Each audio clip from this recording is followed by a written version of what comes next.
हम सबके लिए सोचने का विषय। नहीं सोचेंगे, नहीं तैयार होंगे तो सब चीजें खत्म हो जाएंगी। क्योंकि मुझे 3 बजे एक और सभा को संबोधन करना है, तो मैंने प्रधान जी से कहा कि मेरे हाथ में दे दो जल्दी माइक, अपनी बात रखो।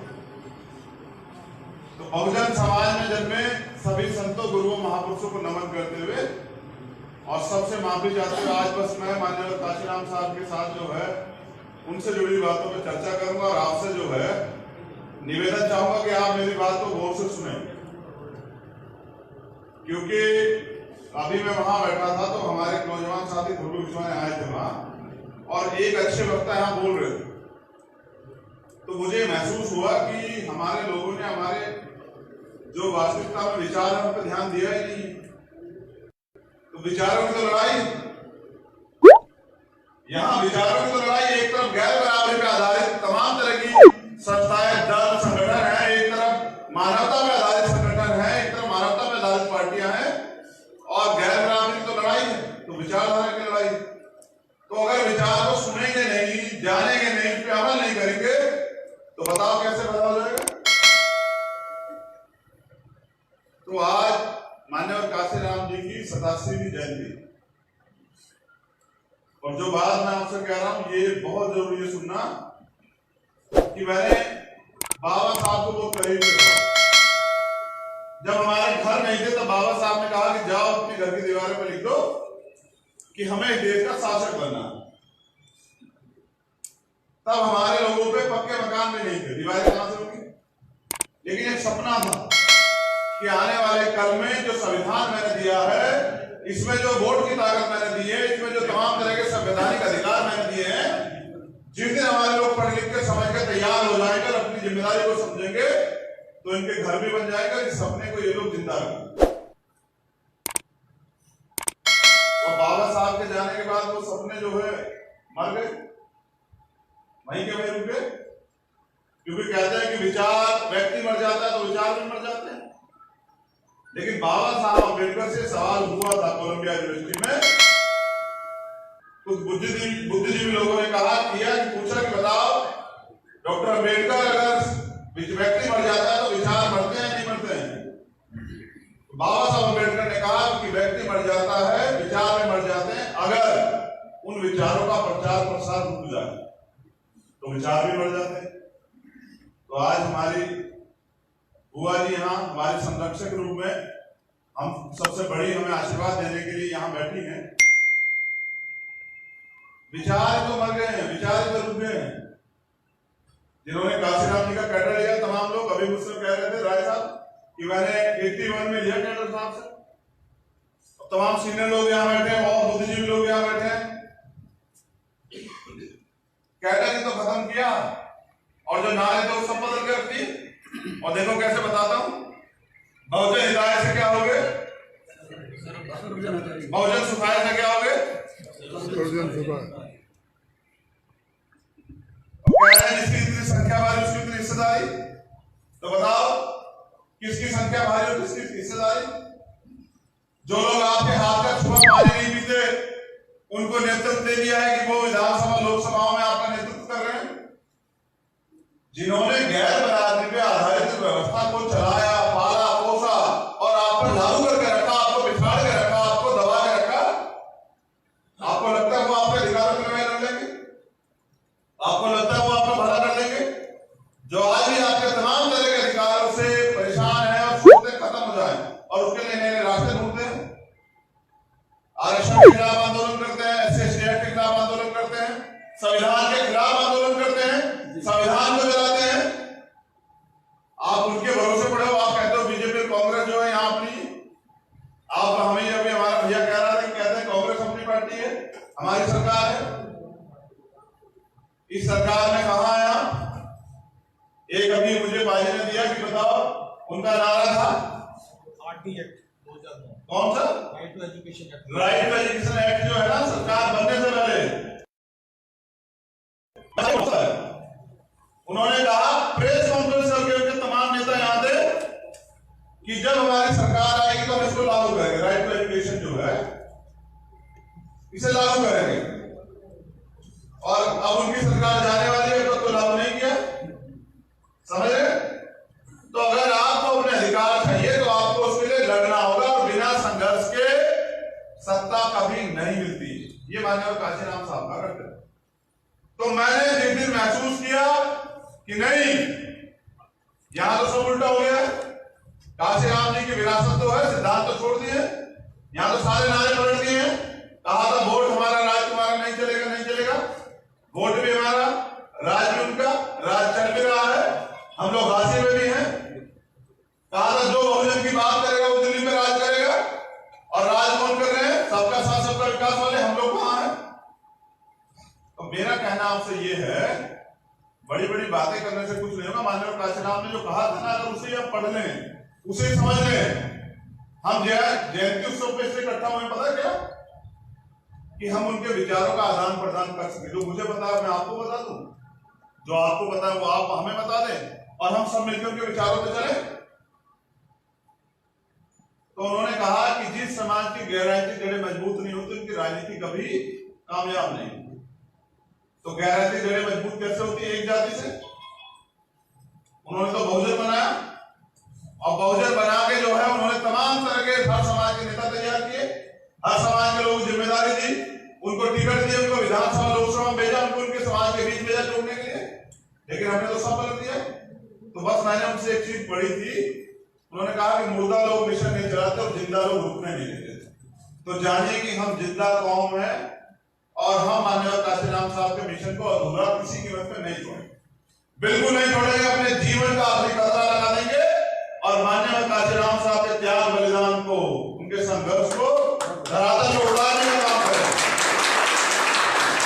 जानिए तो सही, अगर बाबा साहब अंबेडकर जब चले गए थे, जब उनके विचार रुके थे, माननीय काशीराम साहब ने जो जिंदा किया उनको दोबारा, आप तमाम लोगों ने बाबा साहब अम्बेडकर कब जाना?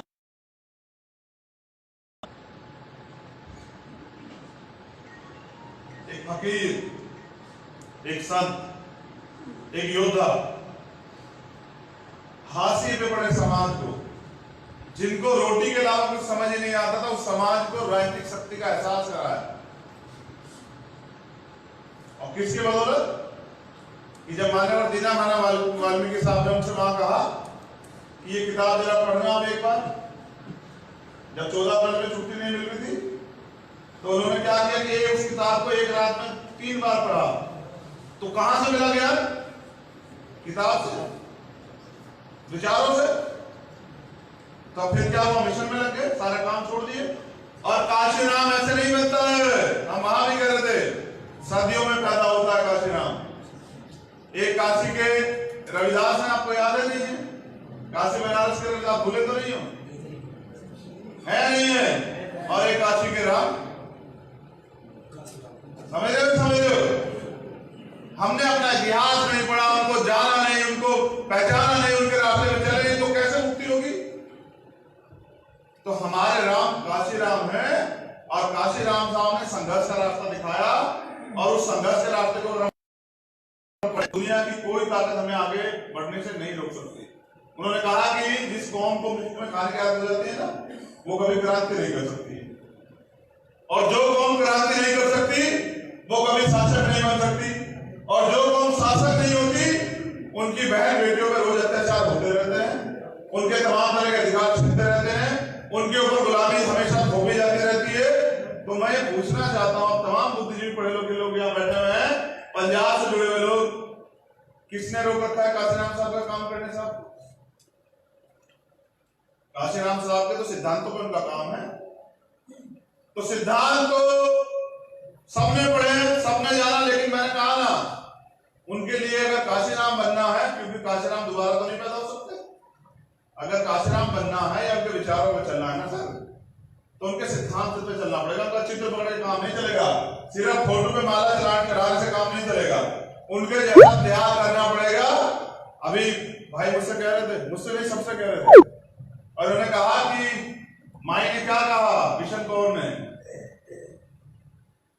कि सब कहते हैं काशीराम उनके घर जन्मे, और किशन कौर मां ने कहा कि कैसा काशीराम जैसा पुत्र किसी के आना जन्मे, क्योंकि तड़प रही थी मिलने से, नहीं मिल पाई।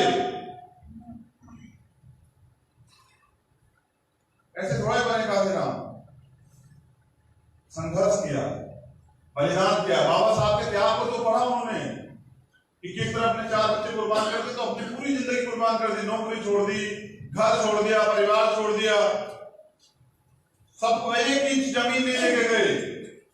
ये बैठी हैं आपके सामने, बताओ क्या देके गए? 1 इंच जमीन नहीं, 1 बैंक अकाउंट नहीं, क्या देके गए? कुछ भी तो नहीं। और देके किसे गए? आपको और मुझे, हम सबको। तो मेरा कहना यह है कि खाली नमन करने से, जयंती समारोह मनाने से काम नहीं चलेगा। अगर वास्तविकता में आप चाहते हैं आपकी मुक्ति के रास्ते खुले, आपके लिए आजादी जैसा जीवन हो, आपके लिए आपके अधिकार आपको मिले, आने वाला कल, आने वाली पीढ़ियां इस देश में सुरक्षित रहें, तो आपको राजनीतिक शक्ति का निर्माण करना पड़ेगा। वो सैद्धांतिक शक्ति, मुझसे आज समर्थन भी कहते हैं, विरोधी भी कहते हैं, कहते हैं माइनस 15 में नाम 85 मूवमेंट चलाओ, काशीराम जी की मूवमेंट की रास्ता है। तो मैं पूछना चाहता हूं, जो मूवमेंट 12 साल में राष्ट्रीय पार्टी बन गई थी, उसको क्यों बदला? वो बहुजन के सर्जन क्यों की? जब वो बहुजन पे समझे कि जब एक रास्ते पे चल के आपकी मुक्ति का रास्ता खुल रहा है, आपको सत्ता मिल रही है, आप क्यों बदल रहे हैं? तो मुझे किसी से कोई मेरी लड़ाई नहीं है, मगर मैं कहता हूं कि अगर काशीराम साहब का सपना पूरा करना है तो हम सबको मिलकर अपने जीवन का जो है अमूल्य समय वो उनकी मिशन मूवमेंट पे लगाना पड़ेगा। उनके सपनों पे सबसे पहले तो उनको पढ़ना और जानना पड़ेगा। समझ रहे?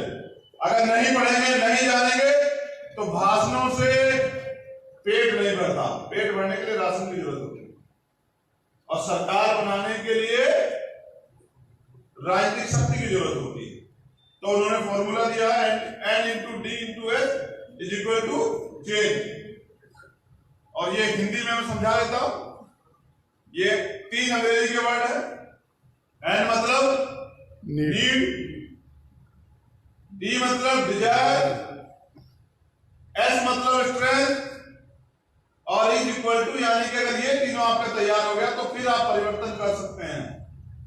और क्यों नहीं चाहते पंजाब के लोग कि परिवर्तन हो? काशीराम साहब कहते थे कि दूसरों के महलों से ज्यादा जो है अपनी झोपड़ी अच्छी है। बताओ, दूसरे के महलों में बैठ के जिन्होंने कभी आपके भले के लिए आवाज नहीं उठाई, उनके महलों में बैठ के कह रहे हैं कि हमारी सरकार है, आप अपना 1 एजेंडा तो लागू करवा दो। वहां आपका आने वाला भविष्य क्या है? आपके नौजवान और उनकी पढ़ाई का रास्ता बंद कर रही सरकार, तो आप पढ़ाई का रास्ता खुलवा दो सरकार से। मैं ज्यादा समय पंजाब में इसलिए नहीं देता क्योंकि पंजाब की धरती से जो है ना बल मिलता, इतिहास बल देता। और बाबा साहब अम्बेडकर ने राष्ट्रपिता ज्योतिबा फुले को अपना गुरु माना। देखा नहीं इनको? देखो काम की बात बता रहा हूं, जो लोग बड़े बड़े भाषण देते हैं, कहते हैं कि नहीं हम उत्तराधिकारी, हम विरासत के मालिक हैं। बाबा साहब अम्बेडकर ने राष्ट्रपिता ज्योतिबा फुले को देखा नहीं, और इसका प्रमाण यह है कि 90 में ज्योतिबा फुले चले गए, 90 में 1890 में 91 में बाबा साहब पैदा हुए। तो जो 1 साल बाद पैदा हुए हो, उन्होंने कैसे देखे ज्योतिबा फुले को? लेकिन ज्योतिबा फुले के विचार सुन के, पढ़ के, परिवर्तन का रास्ता सुन के उन्होंने उनको गुरु माना। और मैंने काशीराम साहब को इसलिए गुरु माना क्योंकि मैंने देखा कि एक एक क्षण मैं उस धरती से आता हूं जहां माननीय काशीराम साहब 96 में चुनाव लड़े सहारनपुर, और काशीराम को उस समय नकली राम थे वहां, उन्होंने हरा दिया असली राम को। असली राम को नकली राम ने हरा दिया। तो मेरे दिल में पीड़ है, क्योंकि अगर उस समय बाबूजी जीत जाते तो ऐसा माहौल बना हुआ था माननीय काशीराम साहब ने कि 96 में आपका प्राइम मिनिस्टर बन जाता, और सत्ता की कुर्सी पे जहां सपना देखा करते थे बाबू साहब कि हमारा प्रधानमंत्री बने, वहां जो है आपका राज होगा। लेकिन कहते हैं ना कि दुश्मन से ज्यादा, जैसे मैं आपसे कह रहा हूं, क्या आप क्या सोचते हैं? ब्राह्मणवादी व्यवस्था आप इस बात का वो है कारण कि आप गुलाम हैं। गुलाम आदमी अपनी सोच से होता है। आपकी गुलामी का कारण आप खुद हैं और हम सब हैं। और कारण कैसे बताऊं? अगर आप एक आम का पेड़ लगाते हैं आम का फल खाने के लिए, तो जब उस पेड़ को लगाते हैं, पौधे को, जब वो तैयार होता है तो उसकी सुरक्षा भी करते हैं, उसकी देखभाल भी करते हैं, उसमें खाद पानी भी देते हैं, उसको तैयार भी करते हैं, तब जाके फल देता है। वो एक आम का पेड़ है। लेकिन बाबा साहब ने हमारे लिए सबसे बड़ी पूंजी क्या दी? भारतीय संविधान। क्या हम उसकी रक्षा कर पाए, उसकी देखभाल कर पाए? और इस तरह से माननीय कांशीराम साहब ने सिद्धांत दिए कि जिसको समाज का भला करना है, सिद्धांतों पे काम करे, तो हम उनकी भी रक्षा नहीं कर पाए। तो फल तो समाज चाहता है, लेकिन ना देखभाल करना चाहता, ना सुरक्षा करना चाहता, ना लड़ाई करना चाहता, ना संघर्ष करना चाहता, ना आंदोलन करना चाहता, तो कैसे मिलेगा फल? अगर आप ये सोच बैठे घर आके फल मिल जाएगा, तो गुलामी का फल आप जरूर खा सकते हैं, आजादी का जीवन आप नहीं जी सकते। और बाबा साहब अम्बेडकर ये कहते हैं कि गुलामी के 1000 साल और आजादी का 1 घंटा, वो 1 घंटा गुलामी के 1000 साल से बेहतर। तो मैं यहां इसलिए हूं क्योंकि इतिहास बल देता है, धरती से मुझे बल मिलता है, मेरी बुआ के पैर छू के मुझे जो है ताकत मिलती है। और मैं इस संकल्प के साथ यहां कि अगले बार जयंती में नहीं आऊंगा, 2022 में एक अच्छा रिजल्ट देंगे और माननीय कांशीराम साहब का जो अधूरा कर्ज हमारे ऊपर है उसको हल्का सा चुका के तब आऊंगा इस घर पे। ये विश्वास दिलाने के लिए यहां आया हूं कि बुआ जी से वादा किया था मैंने, जब भी मैं आता हूं मुझसे पैसे नहीं कहती, कभी नहीं कहती, ना कोई और मदद मांगती है, कहती है बाबूजी का सपना पूरा कर देना। तो बताओ इस परिवार ने क्या दिया आपसे? आपने क्या दिया इस परिवार को? कम से कम उनके आंसू तो पूछ लो, कम से कम उनकी जो दिल में दर्द है वो तो पूरा कर दो। और ऐसे बाबा साहब चले गए, ऐसे कांशीराम साहब चले गए, ऐसे जो कोई और होगा वो भी चला जाएगा, लेकिन हमारे लोग सो रहे हैं। तो सोए हुए को तो जगाया जा सकता है साहब, लेकिन अगर हमारे समाज के अंदर कोई दर्द मार के पड़ जाए ना, आंख बंद करके झूठ ले जाए और वादा कर ले मुझसे नहीं उठूंगा, उसको नहीं जगाया जा सकता। जिनका राजनीतिक प्रतिनिधित्व तो नहीं होता वो समाज मरा हुआ समाज होता है, और मरे हुए समाज को, मरे हुए व्यक्ति को दफनाया जाता है, जलाया जाता है। मरा हुआ व्यक्ति को भी क्रांति नहीं करता है। अगर आप क्रांति करना चाहते हैं तो आज तो आप आर्थिक रूप से मजबूत हैं, आपके अंदर बोलने का जज्बा भी है। पंजाब के तो वक्ता इतने अच्छे हैं कि जब भाषण देते हैं तो सामने वाले लोग ताली बजा देते हैं, यानी कि आप में प्रभावित करने की क्षमता भी है, आप अपनी लड़ाई भी लड़ सकते हैं। तो फिर पीछे क्यों हैं भाई? समाज भी वही काम चाहता हो जाए और आप भी वही काम चाहते हो जाए, तो फिर क्यों नहीं हो रहा है? तो हो इसलिए नहीं रहा है क्योंकि माननीय कांशीराम साहब कहते थे बुआ जी कि अगर तमन्ना अगर सच्ची हो तो रास्ते 1000 होते हैं, और तमन्ना अगर झूठी हो तो बहाने 1000 होते हैं। हमारे लोगों की तमन्ना जो है वो सच्ची नहीं होती बस। और मैं इस दर पे आपसे कहना चाहता हूँ, भीम आर्मी के हमारे तमाम नेता बैठे हुए हैं और आजाद समाज पार्टी के भी, अगर तमन्ना सच्ची करनी है ना, अगर महापुरुषों का सपना पूरा करना है, उनके त्याग बलिदान को एक दौर पे लेके जाना है, एक नया इतिहास लिखना है, तो फिर समर्पण की भावना से काम करना पड़ेगा। वो समर्पण जो है ना वो जोड़ने से आएगा, तोड़ने से नहीं आएगा। ये सामाजिक लड़ाई है, समाज की लड़ाई है, इसमें व्यक्तिगत कोई सम्मान अपमान नहीं हो सकता है। क्योंकि माननीय कांशीराम साहब ये कहते थे अगर आप समाज के बीच में जा रहे हो और वो आप ये सोचते हो कि इतने समझदार है कि एक बार में आपकी बात को समझ जाएंगे, तो ये आपकी बेवकूफी है। क्योंकि उनको तो बाबा साहब अम्बेडकर भी नहीं समझा पाए। तो वो आप जब उनके बीच में जाएंगे तो आपका विरोध भी करेंगे, आपको अपमानित भी करेंगे, आपको गाली भी दे सकते हैं, आपका लड़ भी सकते हैं। आपका काम उनसे लड़ना नहीं, उनको सिर्फ समझा के तैयार करना है। और जिस पेड़ से आप फल चाहते हैं उसे तैयार होने में समय लगता है। पूरी दुनिया में माननीय कांशीराम साहब को मानने वाले लोग हैं, फिर माननीय कांशीराम साहब का सपना पूरा क्यों नहीं हो रहा है? क्योंकि ना तो कांशीराम साहब को जान रहे हैं, ना उनके रास्ते पे चल रहे। बस वही कह रहे हैं कि कांशीराम तेरा सपना पूरा अधूरा, हम सब मिलकर करेंगे पूरा। और जिसका पेट भर जाता है वो कहता है मेरा तो हो गया पूरा, और बाकी का करेगा कोई और पूरा। तो इस वजह से हमारी मूवमेंट पीछे। ये मूवमेंट एमपी एमएलए बनने की नहीं है, ये आंदोलन था सामाजिक परिवर्तन और आर्थिक मुक्ति का आंदोलन, जिसमें माननीय कांशीराम साहब कहते थे कि हमें सत्ता के साथ व्यवस्था भी परिवर्तन करनी है। गैर बराबरी पर आधारित वो व्यवस्था जिसने हमें आज भी गुलाम बना के रखा है, जिसकी वजह से शोषण होता है, वो सब हमें खत्म करनी है। तो मैं आपसे कहना चाहता हूं कि भाई मेहनती तो आप बहुत है और काम भी बहुत करते हैं और आर्थिक रूप से इतने संपन्न भी अपनी लड़ाई लड़ सकते हैं, तो क्यों ना मिलकर इस कारवा को आगे बढ़ा लें? क्यों ना माननीय काशीराम साहब का सपना पूरा कर दें? इसमें कितनी विधानसभा है पंजाब में? 117 और यहाँ तो 117 से कई गुना लोग बैठे हुए। अगर एक एक आदमी तय करके पूरी ईमानदारी से अपने अपने विधानसभा में काम कर ले तो 117 विधानसभा माननीय काशीराम साहब के रास्ते चल के हम लोग जीत सकते हैं। और जब राज हमारा होगा तो काम किसके होंगे? जब राज हमारा होगा तो नीतियां किसके लिए लागू होंगी? जब राज हमारा होगा तो क्या किसी बहन बेटी पे अत्याचार हो पाएगा? क्या कोई अधिकार छीन पाएगा? कोई आपकी जमीन दबा पाएगा? क्या आपको कोई सता पाएगा? क्या आपके महापुरुषों का अपमान होगा?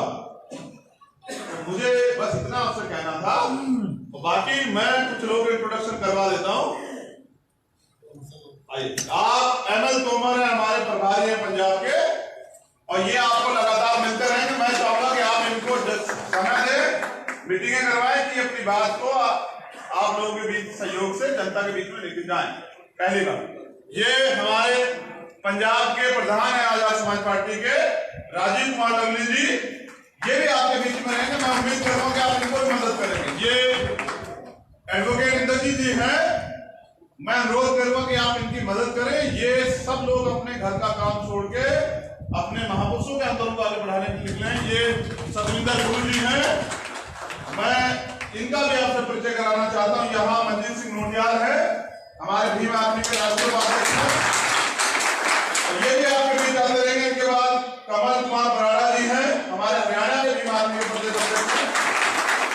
बुआ जी को तो आप जानते ही हैं। हमारे पंजाब के प्रधान मंत्री गर्चा जी हैं भीम आर्मी के, मैं उनसे भी अनुरोध करता हूं कि वो भी आपको उपस्थित हैं। हमारे यशवंत राय जी हैं जो बहुजन समाज पार्टी के प्रधान थे और आज अपने घर में जो है राष्ट्रीय के आजाद समाज पार्टी कुंभे में शामिल हुए। मैं उनका भी धन्यवाद करता हूं। और भी ये कुलविंदर भाई जी हैं हमारे साथी, और ये बिट्टू रविदास जी हैं, विजय कृष्ण भाई हैं, और एक और हमारा साथी नौजवान नहीं बैठा था, वो कहाँ गया? हीरा को हॉस्पिटल चला गया है। एक ऐतिहासिक दिन,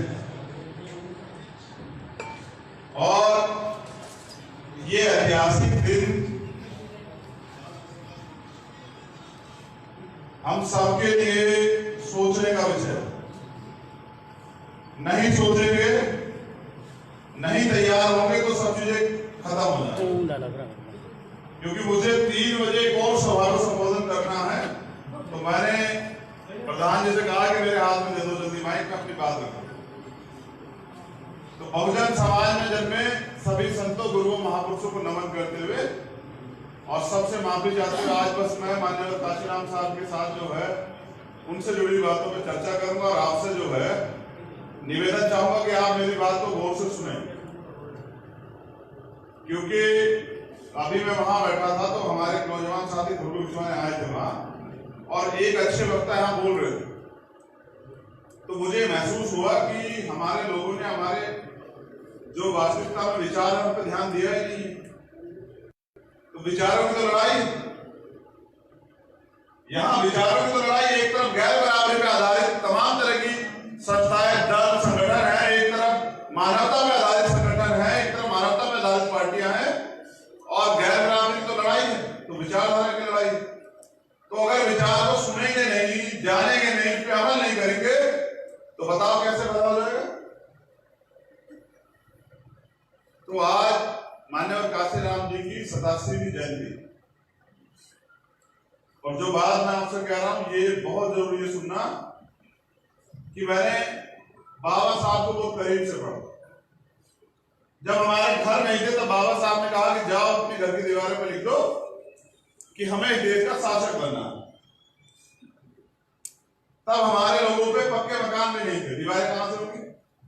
लेकिन एक सपना था कि आने वाले कल में जो संविधान मैंने दिया है इसमें जो वोट की ताकत मैंने दी है, इसमें जो तमाम तरह के संवैधानिक अधिकार मैंने दिए हैं, जिस दिन हमारे लोग पढ़ लिख के समझ के तैयार हो जाएंगे, अपनी जिम्मेदारी को समझेंगे, तो इनके घर भी बन जाएगा। इस सपने को ये लोग जिंदा रखेंगे। वो बाबा साहब के जाने के बाद वो सपने जो है मर गए, वहीं के वहीं रुक गए। क्योंकि कहते हैं कि विचार, व्यक्ति मर जाता है तो विचार भी मर जाते हैं। लेकिन बाबा साहब अम्बेडकर से सवाल हुआ था कोलंबिया यूनिवर्सिटी में, कुछ बुद्धिजीवी लोगों ने कहा किया कि पूछा कि बताओ डॉक्टर अम्बेडकर, अगर व्यक्ति मर जाता है तो विचार मरते हैं नहीं मरते हैं? बाबा साहब अम्बेडकर ने कहा कि व्यक्ति मर जाता है, विचार में मर जाते हैं। अगर उन विचारों का प्रचार प्रसार रुक जाए तो विचार भी मर जाते हैं। तो आज हमारी बुआ जी यहाँ हमारे संरक्षक रूप में, हम सबसे बड़ी हमें आशीर्वाद देने के लिए यहाँ बैठी हैं। विचार तो मर गए हैं, विचार तो रुक गए हैं। जिन्होंने काशीराम जी का कैडर लिया, तमाम लोग अभी मुझसे कह रहे थे राय साहब कि मैंने 81 में लिया कैडर साहब से। तमाम सीनियर लोग यहाँ बैठे हैं और बुद्धिजीवी लोग यहाँ बैठे हैं। कैडर ने तो खत्म किया और जो नारे थे वो सब बदल के रख दिए। और देखो कैसे बताता हूं, बहुजन हिताय से क्या हो गए, बहुजन सुखाय से क्या हो गए, और कह रहे हैं जिसकी इतनी संख्या भारी उसकी इतनी हिस्सेदारी। तो बताओ किसकी संख्या भारी और किसकी हिस्सेदारी?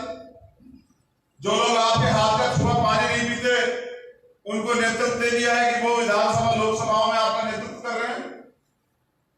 जिन्होंने गैर बरादरी पे आधारित व्यवस्था को चलाया, पाला, पोसा और आप पर लागू करके रखा, आपको बिछाड़ के रखा, आपको दबा के रखा, आपको लगता है वो आपके अधिकारों में रह लेंगे? आपको लगता है वो आपका भला कर देंगे? जो आज भी आपके तमाम तरह के अधिकारों से परेशान है और सोचते खत्म हो जाए और उसके लिए नए रास्ते ढूंढते हैं, आरक्षण के खिलाफ आंदोलन करते हैं, SC/ST एक्ट के खिलाफ आंदोलन करते हैं, संविधान के खिलाफ आंदोलन करते हैं, संविधान को जलाते हैं। आप उनके भरोसे पड़े हो। आप कहते हो बीजेपी कांग्रेस जो है यहाँ अपनी, आप हमें अभी हमारा भैया कह रहा था कि कहते हैं कांग्रेस अपनी पार्टी है, हमारी सरकार है। इस सरकार ने कहा आया, एक अभी मुझे बाजी ने दिया कि बताओ उनका नारा था RT एक्ट 2009, कौन सा? Right to education act. Right to education act जो है ना, सरकार बनने से पहले उन्होंने कहा, प्रेस कॉन्फ्रेंस करके उनके तमाम नेता यहाँ थे कि जब हमारी सरकार आएगी तो हम इसको लागू करेंगे, राइट टू एजुकेशन जो है इसे लागू करेंगे। और अब उनकी सरकार जाने वाली है तो लागू नहीं किया, समझ रहे? तो अगर आपको अपने अधिकार चाहिए तो आपको उसके लिए लड़ना होगा और बिना संघर्ष के सत्ता कभी नहीं मिलती। ये माननीय काशीराम साहब का कर्तव्य। तो मैंने जिस दिन महसूस किया कि नहीं, यहां तो सब उल्टा हो गया है, काशीराम जी की विरासत तो है, सिद्धांत तो छोड़ दिए, यहां तो सारे नारे पलट दिए हैं। कहा था वोट हमारा, राज तुम्हारा नहीं चलेगा, नहीं चलेगा। वोट भी हमारा, राज भी उनका, राज चल भी रहा है, हम लोग हासिल में भी हैं। कहा था जो बहुजन की बात करेगा वो दिल्ली में राज करेगा, और राज कौन कर रहे हैं? सबका साथ सबका विकास वाले हम लोग कहां हैं? तो मेरा कहना आपसे ये है, बड़ी बड़ी बातें करने से कुछ नहीं होगा। माननीय काशीराम ने जो कहा था ना, अगर उसे आप पढ़ लें, उसे समझ लें। हम जयंती उत्सव पे इसलिए इकट्ठा हुए, पता क्या? कि हम उनके विचारों का आदान प्रदान कर सके। जो मुझे पता है मैं आपको बता दूं, जो आपको पता है वो आप हमें बता दें, और हम सब मिलकर उनके विचारों पे चले। तो उन्होंने कहा कि जिस समाज की गैरराजनीतिक जड़ें मजबूत नहीं होती उनकी राजनीति कभी कामयाब नहीं होती। तो गैरराजनीतिक जड़ें मजबूत कैसे होती है? एक जाति से। उन्होंने तो बहुजन बनाया, और बहुजन बना के जो है उन्होंने तमाम तरह के हर समाज के नेता तैयार किए, हर समाज के लोग जिम्मेदारी दी, उनको टिकट दिए, उनको विधानसभा लोकसभा में भेजा, उनको उनके समाज के बीच भेजा जोड़ने के लिए। लेकिन हमने तो सब बदल दिया। तो बस मैंने उनसे एक चीज पढ़ी थी, उन्होंने कहा कि मुर्दा लोग मिशन नहीं चलाते और जिंदा लोग रुकने नहीं देते। तो जानिए कि हम जिंदा कौम है, और हम माननीय काशीराम साहब के मिशन को अधूरा किसी कीमत पे नहीं छोड़ेंगे, बिल्कुल नहीं छोड़ेंगे। अपने जीवन का आखिरी कतरा लगा देंगे और माननीय काशीराम साहब के त्याग बलिदान को, उनके संघर्ष को धरातल को उड़ाने का काम करें। जानिए तो सही, अगर बाबा साहब अंबेडकर जब चले गए थे, जब उनके विचार होते थे, माननीय काशीराम साहब ने जो जिंदा किया उनको दोबारा, आप तमाम लोगों ने बाबा साहब अम्बेडकर कब जाना?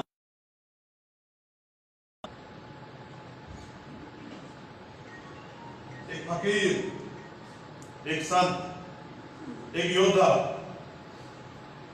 हाशिए पे पड़े समाज को, जिनको रोटी के अलावा कुछ समझ ही नहीं आता था, उस समाज को राजनीतिक शक्ति का एहसास कराया। और किसके बदौलत? जब मान्यवर दीना माना वाल्मीकि साहब ने उनसे वहां कहा कि ये किताब जरा पढ़ना आप एक बार, जब 14 वर्ष में छुट्टी नहीं मिल रही थी, तो उन्होंने क्या किया कि ये उस किताब को एक रात में 3 बार पढ़ा। तो कहां से मिला गया? किताब से, विचारों से। तो फिर क्या वो मिशन में लग गए, सारे काम छोड़ दिए। और काशीराम ऐसे नहीं बनता है, हम वहां भी कह रहे थे, सदियों में पैदा होता है काशीराम। एक काशी के रविदास हैं, आपको याद है नहीं है? काशी बनारस के रविदास, भूले तो नहीं हो? है नहीं है? और एक काशी के राम, समझ रहे हो? हमने अपना इतिहास नहीं पढ़ा, उनको जाना नहीं, उनको पहचाना नहीं, उनके रास्ते में चले नहीं, तो कैसे मुक्ति होगी? तो हमारे राम काशीराम है, और काशीराम साहब ने संघर्ष का रास्ता दिखाया, और उस संघर्ष के रास्ते को दुनिया की कोई ताकत हमें आगे बढ़ने से नहीं रोक सकती। उन्होंने कहा कि जिस कौम को मुफ्त में खाने की आदत हो जाती है ना, वो कभी क्रांति नहीं कर सकती, और जो कौम क्रांति नहीं कर सकती वो कभी शासक नहीं बन सकती, और जो कौम शासक नहीं होती उनकी बहन बेटियों पर रोज अत्याचार होते रहते हैं, उनके तमाम तरह के अधिकार छीनते रहते हैं, उनके ऊपर गुलामी हमेशा थोपी जाती रहती है। तो मैं पूछना चाहता हूं, तमाम बुद्धिजीवी पढ़े लोग यहाँ बैठे हुए हैं, पंजाब से जुड़े हुए लोग, किसने रोक रखा है काशीराम साहब का काम करने से? आपको काशीराम साहब के तो सिद्धांतों पर उनका काम है, तो सिद्धांत को सबने पढ़े, सबने जाना, लेकिन मैंने कहा ना, उनके लिए अगर काशीराम बनना है, क्योंकि काशीराम दोबारा तो नहीं पैदा हो सकते, अगर काशीराम बनना है या उनके विचारों पर चलना है ना सर, तो उनके सिद्धांत पे चलना पड़ेगा। उनका चित्र पकड़ के काम नहीं चलेगा, सिर्फ फोटो पे माला चलान कराने से काम नहीं चलेगा, उनके जैसा त्याग करना पड़ेगा। अभी भाई मुझसे कह रहे थे, मुझसे नहीं सबसे कह रहे थे, और उन्होंने कहा कि माई ने क्या कहा, बिशन कौर ने, कि सब कहते हैं काशीराम उनके घर जन्मे, और बिशन कौर मां ने कहा कि कैसा काशीराम जैसा पुरुष किसी के यहां ना जन्मे, क्योंकि तड़प रही थी मिलने से, नहीं मिल पाई। ऐसे थोड़े बने काशीराम।